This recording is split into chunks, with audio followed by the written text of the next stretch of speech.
कुछ दुकानों का नियम होता है कि वहाँ फिक्स रेट होता है, नहीं होता। वहाँ ये नहीं चलेगा कि कसम से कहते हैं कि तुम्हें हम अपना जान करके कि 100 रुपया मीटर ये मिला है, हम बिल्कुल मुनाफा नहीं ले रहे। ये झूठ क्यों बोल रहे हो?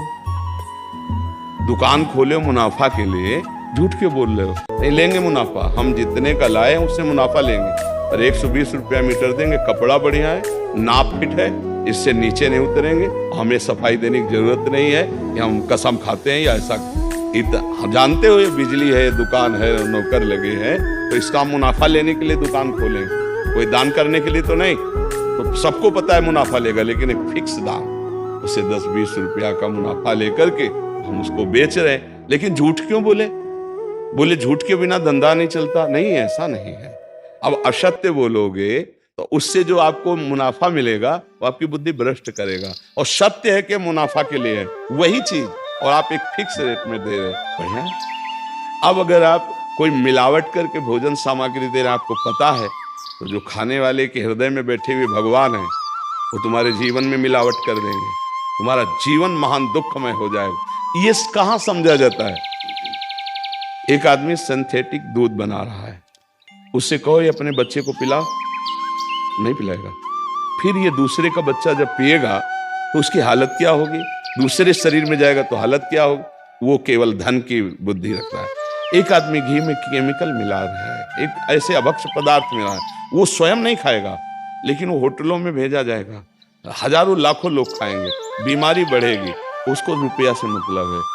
ये चीज, ये दुर्दशा हर जगह धर्म का ज्ञान न होने के कारण फैल रही, नहीं फैल रही। एक मरीज बीमार है, असली दवाओं में पैसे ज्यादा है, नकली दवा लेकर के असली के दाम में बेच देना, उसको बिल्कुल फायदा ना होना।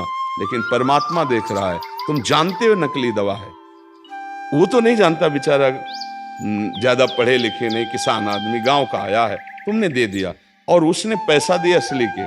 अब वो पैसा तुम्हारी बुद्धि भ्रष्ट करेगा, तुम्हारे परिवार में कलह पैदा करेगा और तुम्हारा पतन कर देगा।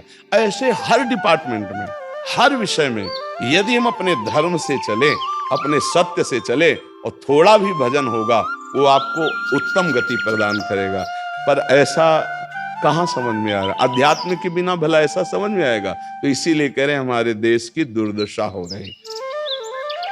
पूर्वजों में पहले ये था कि हमारा धर्म नहीं जाना चाहिए चाहे प्राण चले जाए, हमारा चरित्र नहीं जाना चाहिए चाहे सर्वस्व नष्ट हो जाए।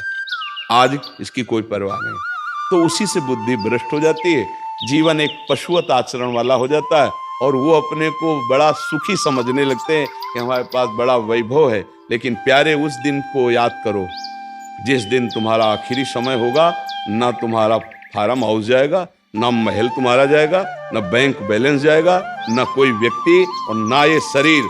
अब तुम्हारे कर्म तुमको भोगवाएंगे। उस समय की कौन याद करता है? अगर उस समय की याद हो तो भय लग जाए कि नहीं पाप नहीं करूंगा, क्योंकि जाना है यहाँ से। अच्छा, कब जाना कुछ पता नहीं है, किसी भी समय ट्रांसफर हो सकता है इस शरीर से। तो हमें लगता है कि महापुरुषों के जो वचन है कि हमें एक नियम से जीवन जीना चाहिए, धर्म पूर्वक जीवन जीना चाहिए, अपने कर्तव्य का पालन करना चाहिए। जो हमारे लिए कर्तव्य, आज प्रायः धन प्रधान बुद्धि होने के कारण कर्तव्य स्वाहा हो रहा है। एक विद्यालय में विद्यार्थी के लिए जो गुरु पद में बैठा है, उसका क्या कर्तव्य है? वो अपने कर्तव्य को भूला हुआ है।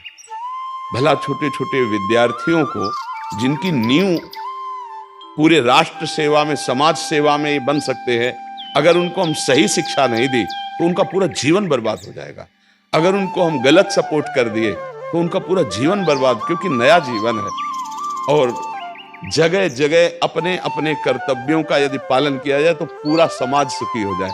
लेकिन कर्तव्यहीनता आ रही, कोई अपने कर्तव्य को नहीं समझ रहा है। तो यही बात महापुरुष जनों को दुख लगता है कि अगर सब अपने कर्तव्य का पालन करें, धर्म का पालन करें, भगवान का नाम जप करें, तो सब सुखी हो जाए।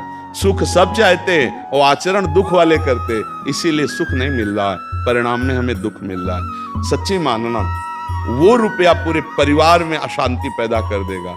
और धर्म पूर्वक 100 रुपया लाओगे, 4-5 परिवार के बैठ के नमक रोटी खाओगे, आनंद से सोओगे, बड़ा प्यार रहेगा, भगवान की कृपा।